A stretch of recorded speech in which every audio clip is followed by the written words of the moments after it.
Isang mag-asawa ang araw-araw na namumulot ng basura at nangangalakal para may maipangtustos sa kanilang pagkain at pang-araw-araw na pangangailangan.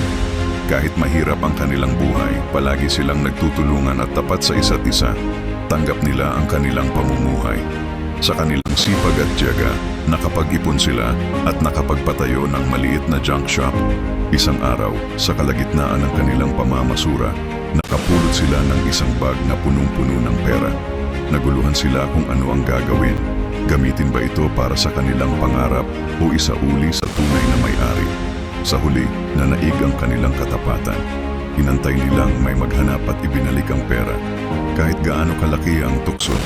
Sa simpleng desisyon ng mag-asawa, napatunayan na ang tunay na yaman ay hindi nasusukat sa dami ng pera, kundi sa katapatan at pagtutulungan. Hindi hadlang ang kahirapan para piliin ang tama. Paghihirap pero masaya. Mag-asawa sa umaga, may dalang kariton, pumupulot ng bote plastik at bakal. Araw-araw, ganito ang buhay ni Mang Juan at Aling Maria. Mahirap, pero laging magkasama at nagtutulungan. Nagtutulungan silang magbuhat ng mabibigat na sako. Sabay silang napapangiti kahit pawis na pawis. Unti-unting pag-angat, nagbibilang ng ipon sa isang lata. Nagtatayo ng maliit na junk shop gamit ang kanilang naipon. May mga kapitbahay na bumibili o nagbebenta ng kalakal sa kanila. Sa sipag at tiyaga, kahit basura ay naging puhunan. Unti-unti, nakapagpatayo sila ng sarili nilang junk shop. Ang natagpuang bag, habang naglalakad at namumulot, mapapansin ng asawa ang isang itim na bag. Binuksan nila, camera focus sa gulat nila, punong-puno ng pera. Asawa 1, Maria, ito na siguro ang sagot sa lahat ng pangarap natin. Asawa 2, pero kanino kaya ito? Tama ba kung kunin natin? Ang tukso at desisyon, mag-asawa nakaupo sa gilid, nagdadalawang isip. Bumibili ng malaking bahay, nakakain sa mamahaling kainan, pero may guilt. Naiisip nila ang mawawalan ng pera. Hindi atin ang perang to. Baka may naghahanap na. Pinili nilang itago muna habang hinihintay ang may-ari. Ang pagbabalik. Dumating ang taong naghahanap ng nawawalang bag. Hawak ang litrato ng bag at halatang desperado.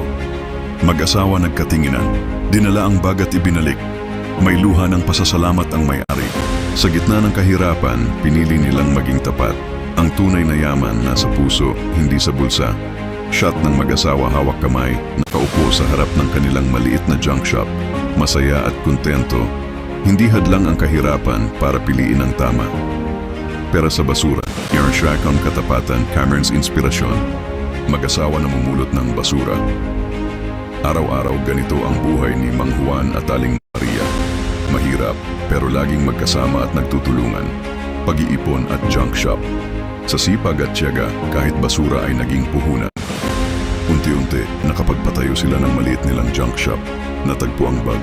Isang araw, sa gitna ng pamamasura, nakapulot sila ng isang bag, punong-puno ng pera. Tukso versus katapatan, close-ups ng mag-asawa. Tukso para gamitin ito para sa sarili. Pero tama ba kung kunin natin?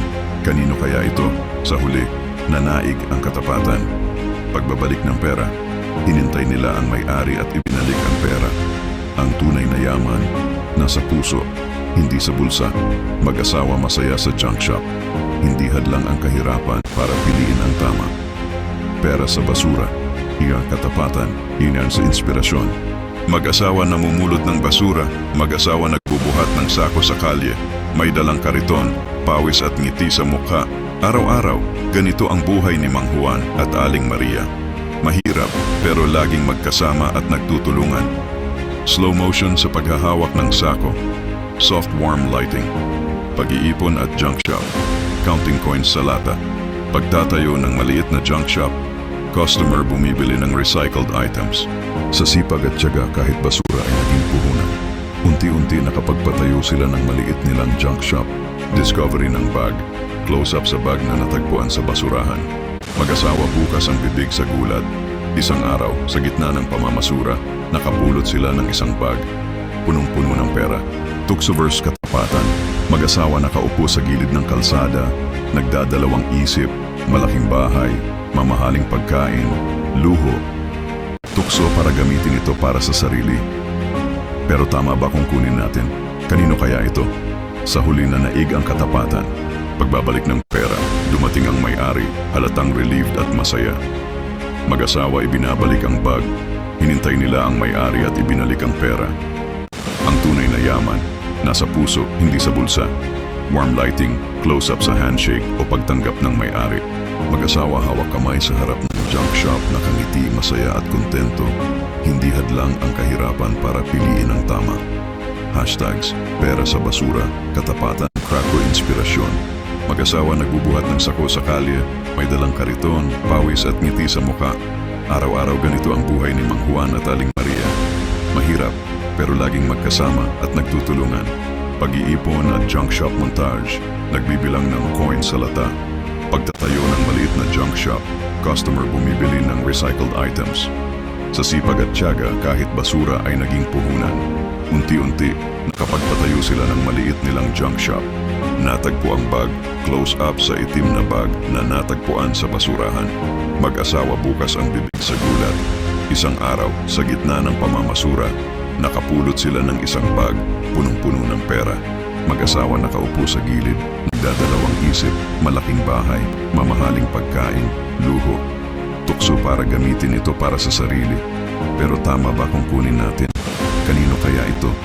Sa huli, nanaig ang katapatan. Pagbabalik ng pera, dumating ang may-ari, halatang relieved at masaya. Mag-asawa ibinabalik ang bag, hinintay nila ang may-ari at ibinalik ang pera. Ang tunay na yaman, nasa puso, hindi sa bulsa. Warm lighting, close up sa handshake o pagtanggap ng may-ari. Mag-asawa hawak kamay sa harap ng kanilang junk shop, masaya at kontento. Hindi hadlang ang kahirapan para piliin ang tama. Hashtags overlay, pera sa basura, katapatan, inspirasyon. Isang mag-asawa ang araw-araw na namumulot ng basura at nangangalakal para may maipangtustos sa kanilang pagkain at pang-araw-araw na pangangailangan. Kahit mahirap ang kanilang buhay, palagi silang nagtutulungan at tapat sa isa't isa. Tanggap nila ang kanilang pamumuhay. Sa kanilang sipag at tiyaga, nakapag-ipon sila at nakapagpatayo ng maliit na junk shop. Isang araw, sa kalagitnaan ng kanilang pamamasura, nakapulot sila ng isang bag na punong-puno ng pera. Naguluhan sila kung ano ang gagawin. Gamitin ba ito para sa kanilang pangarap o isauli sa tunay na may-ari? Sa huli, nanaig ang kanilang katapatan. Hinantay nilang may maghanap at ibinalik ang pera. Kahit gaano kalaki ang tukso. Sa simpleng desisyon ng mag-asawa, napatunayan na ang tunay na yaman ay hindi nasusukat sa dami ng pera, kundi sa katapatan at pagtutulungan. Hindi hadlang ang kahirapan para piliin ang tama. Paghihirap pero masaya. Mag-asawa sa umaga, may dalang kariton, pumupulot ng bote plastik at bakal. Araw-araw, ganito ang buhay ni Mang Juan at Aling Maria.